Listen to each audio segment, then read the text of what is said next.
Hi, this is Dennis with Second Chance Tackle. Today we're going to take on a reel, one of several that I previewed that Kevin sent in. This is a Daiwa Regal. It's got the Easy Cast system on it. In this case, I guess it's called Twist Buster or something like that. But at any rate, it's one of these where when you have your reel set, it'll always come back to your handle side. Makes for an easy flip on casting, and then will close down once you've released the trigger. So this reel is a 2500 series. It's one of the reels that was probably circa 1990s, could be early 2000s. It's got a graphite case, 4 ball bearings, and we're going to show you how to take this one apart, how to service it, and how to keep it fishing. And I've done an initial test. You always want to test if you're not familiar with the reel. You want to make sure that you have your anti-reverse. This one features an anti-reverse override, and you want to make sure everything's turning free and easy, and that what you're hearing is positive, right? If you hear a grind or something, then you want to go check some of the pieces that go on there.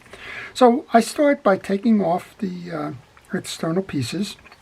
You'll notice I have a glove on my hand.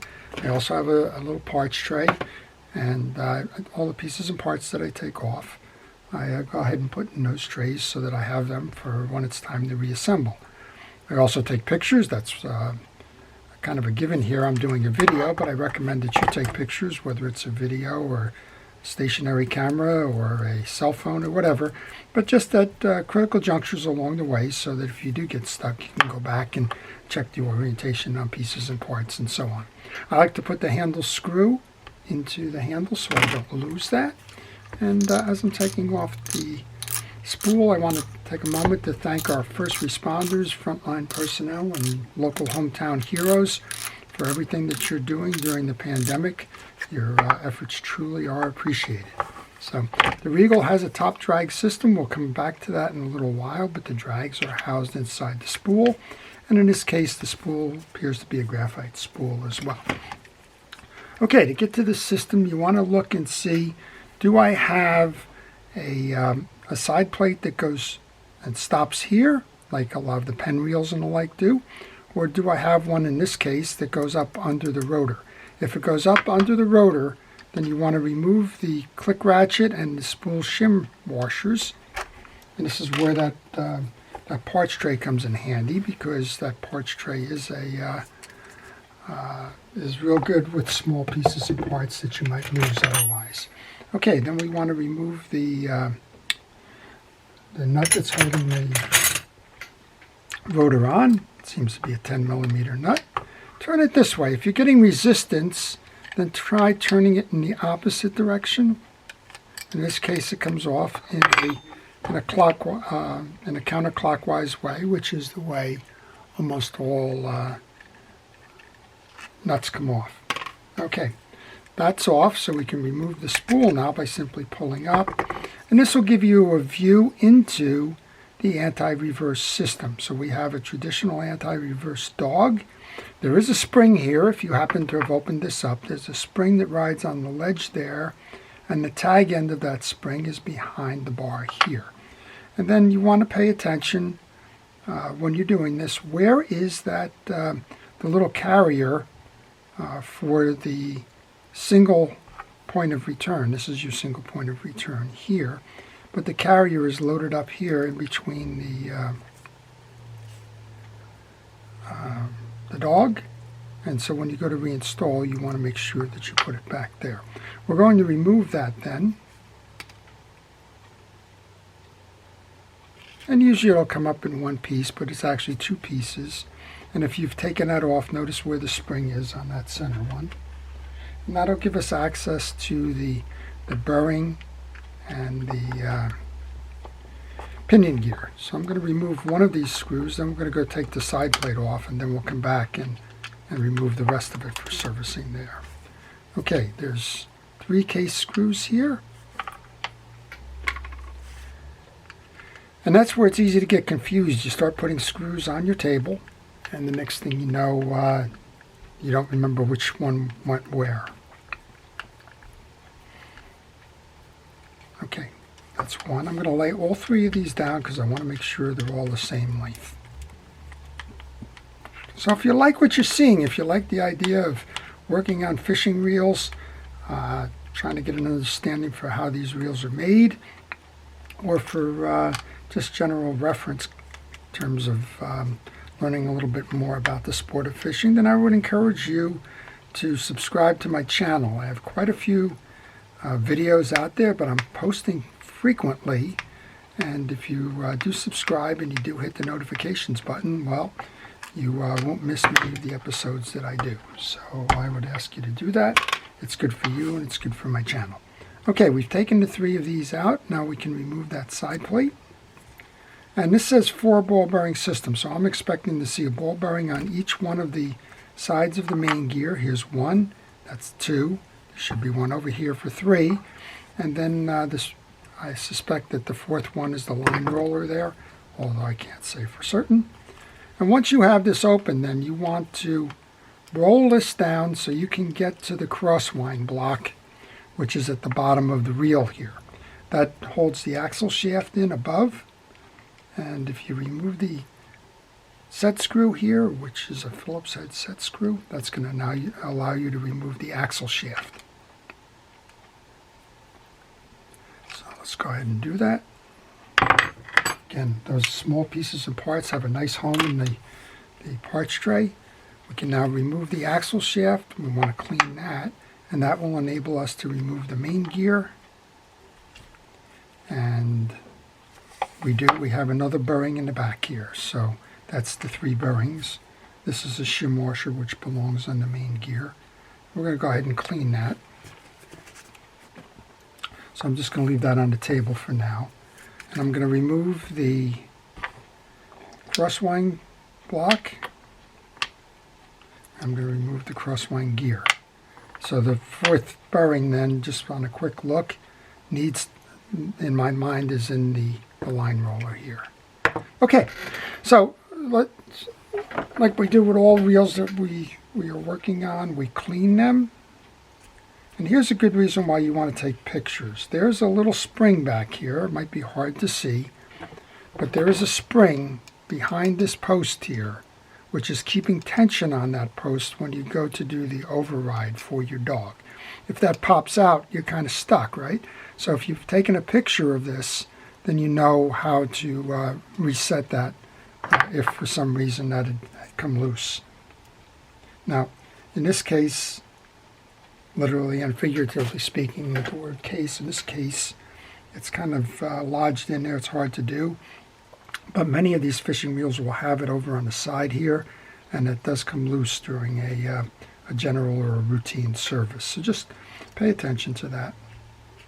And I'm just using cotton swabs and a paper towel, and I will use a little bit of penetrating oil just as a degreaser, just to get that remaining piece off. That's a nice clean case now. So you want to get the old grease out because that old grease can trap dirt and abrasive materials and the like. And if you're not careful, it'll start to wear down on the gears. Looks like we also have some dirt behind here, so let's see. Nope, that's just general wear. That's the slope that's going to trip the bail. All right, I'm going to come back up top then. Let's go get that other screw off of there. You do that by moving the dog out of the way here. So you have to move that dog twice to get these out. That's a sealed bearing, so you don't have to lube it, but I did want to show you how to get this out because we do want to clean the, well, it's not sealed. It's just got a shield on one side. All right. We want to get that pinion gear out, so you want to take that out. To clean the pinion gear, you can use a wire brush, or you can just simply run a paper towel, spin the gear, kind of keep a fingernail or something in the track, and that should get all the old grease out. And you just want to check as you're doing that the spiral gears are cleaned. You get a little bit more debris in some of these, so we'll get that out of the channel there with a pick. You could also use a brush if you like to get that out. But make sure they're clean. any kind of buildup of old grease is just going to make it run rougher. All right, so I'm just going to grab some fresh grease. In this case, I'm using Penn Precision Reel Grease. I recommend only using fishing reel greases and oils. I get that as a question an awful lot. Can I use some kind of substitutes? And generally speaking, I would just ask you to stay with that. We had that bearing come back. I'm going to put oil on that. In this case, I'm using Penn Precision Reel Oil for that, but it is a fishing reel oil. We'll go ahead and put that bearing back on. We noted when we took it off that the shielded side was up. So I'm going to go sneak this back in now. You can go ahead and grab those two big screws that were holding that on. These are Phillips head screws. And remember what I said, you had to trip that anti-reverse dog assembly twice in order to get the clearance for the screws to come in here. So that's screw number one. And actually the cap of the screw is what's holding that bearing in.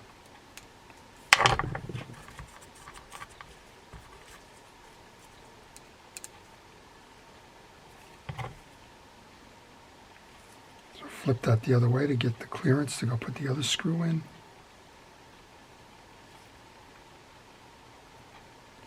And just tighten that one down. So these Daiwa mid-range reels are very nice. They're well made, and they last a long time if you service them. All right, I'm just going to clean this main gear up here. We got some old grease behind the gear, the secondary gear that drives the crosswind block. We've got the grease in the cavity behind the teeth. And we want to do the same thing here that we just did with the other one. We want to make sure that we get the old grease out of the teeth.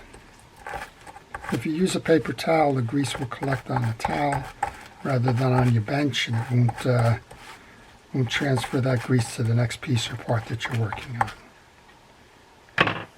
Just a bit more here, we're cleaned up there.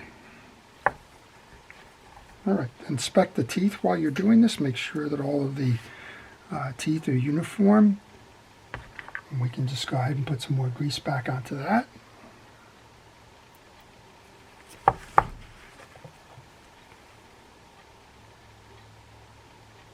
And that should run smooth for quite some time. Make sure you get the grease onto the back as well. And there's a small bearing there, so I'm just going to go ahead and put the grease on that too. Or oil rather. And we can reset that in the assembly. Oops. First I want to put the crosswind gear in. So the crosswind gear, you want to do the same thing. Check the teeth all the way around. Make sure that they're working fine, that they're not chipped. I just had a Penn Fierce in the shop, and it had broken crosswind teeth. And it was missing just one tooth. And interestingly enough, it just caused enough of a skip to be noticeable, but when I took the main gear off, the whole back end of the main gear, the secondary gear here was all chewed up. So you need to be aware that when you're looking for failure points in a reel, that there's several different places it can go. All right, we're going to put the main gear back in then.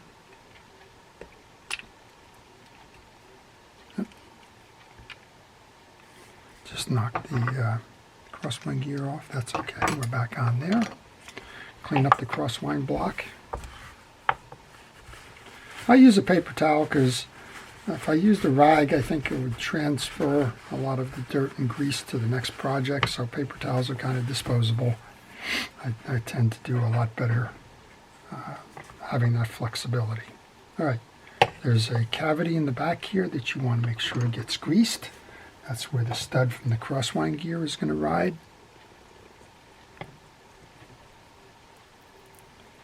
And then you want to put that over the stud, which is on the bottom here. Just like that. And now we can put that axle shaft back in. We want to clean that up. You want to check also to make sure it's nice and smooth. And it is. Put a little bit of grease on there. Don't overload it with grease, because when you go through the pinion gear, it'll just squeegee off anything that's in excess. It's pretty tight tolerance up top there. And before I do that, I'm going to just go ahead and put this anti-reverse piece back on.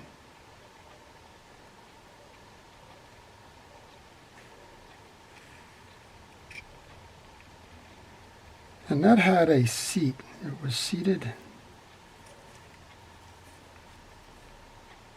There's a little bump it was seated on, so you want to make sure that you get that seated properly on the way back in. Okay, put the rotor back on.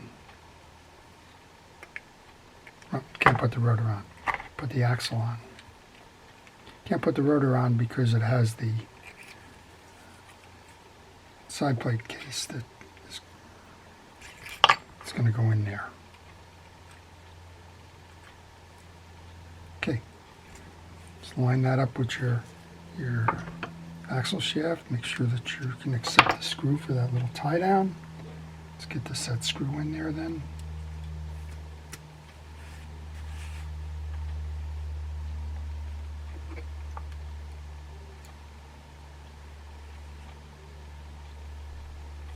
I have a cotton swab to come along for the ride, I guess.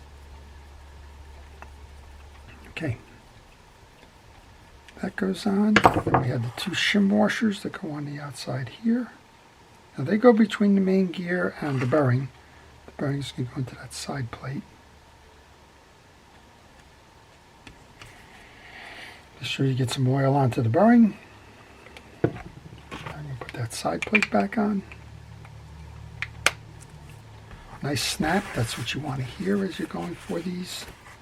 Put the three side plate screws in. These are Phillips head.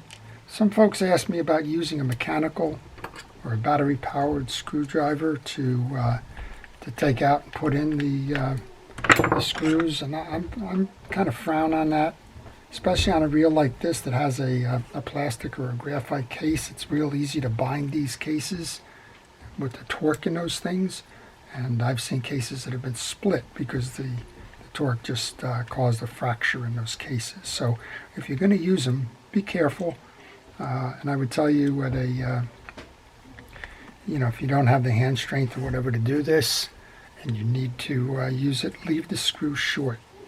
Don't finish that last turn or two. Kind of leave it like this where it's short, and then do the last turn or two by hand. That way you'll save yourself the aggravation of having a case that you have to replace or a reel that's no good anymore. Okay, now we can go back on with the rotor. Grab that nut.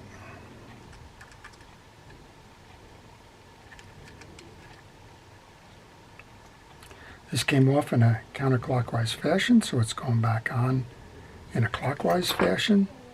Again, it was a 10 millimeter, so let's tighten that down. Interestingly enough, this does not have a set screw to hold that in place. Lots of them do. So if you give it a spin, turning beautifully. Put the click ratchet back on. Then we'll go service the drag washers. And these are the shim washers for the spool. Let's get those on. Got the handle with the conveniently located handle screw.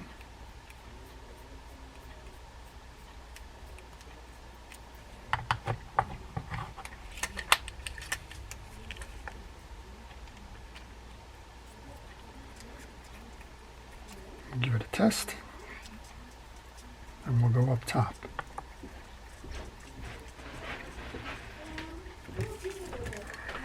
Nice. And there you go, we're back. You always want to make sure that you're coming back to where you flip it on one of these reels. It's possible that the way that you can install a reel, you will wind up 180 degrees the wrong way. Okay, this has a spring clip holding the drag washers in, so get a small screwdriver or a pick or something so that you can work it out. Find where the tail end of this is. And this is a spring, so be careful with it. It can shoot, speaking from experience. All right, we're going to pull them out. I like to pull them out just in the stack the way they are. let's find out what we have here.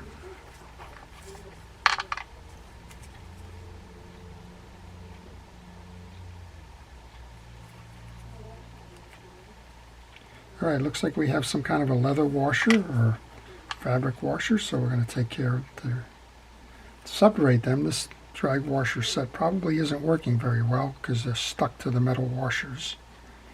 So my guess is that they really haven't had an effective drag on this reel in some time.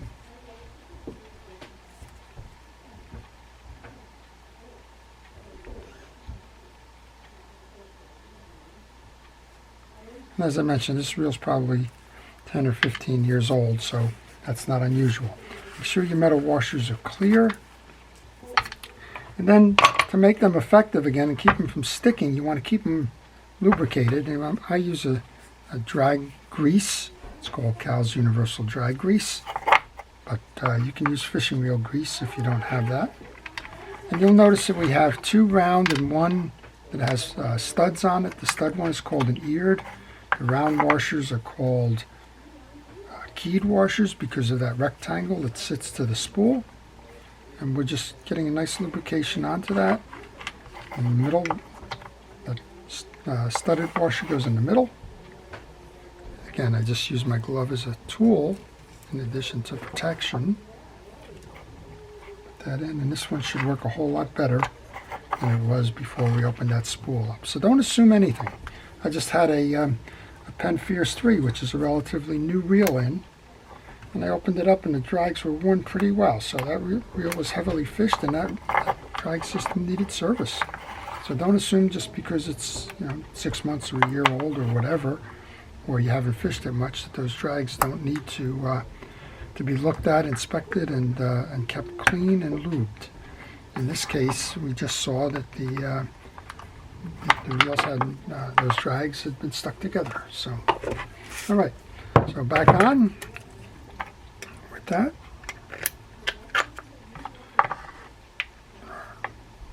Our adjuster knob on. Tighten it all the way down, make sure your drags are sticking. Yep, they're holding. Back it off. You don't want to keep the pressure on. We just saw what happens when you keep the pressure on when it's not being fished. They kind of meld into the metals. I'll clean this up nicely because I had some residual grease on my glove there that transferred. There you go. So that's on the off, on the on. Got the flipper going. And this one's ready to go fishing again. So I hope you've enjoyed that. If you did, please like it. If you have a question on this reel or any reel in particular, please leave it in the comment section. Again, I would encourage you to subscribe so that you don't miss any of these videos. And again, if you're a frontline person in your jobs and responsibilities, thank you for everything it is that you're doing during the pandemic to keep us safe and out of harm's way. This is Dennis with Second Chance Tackle. Have a great day.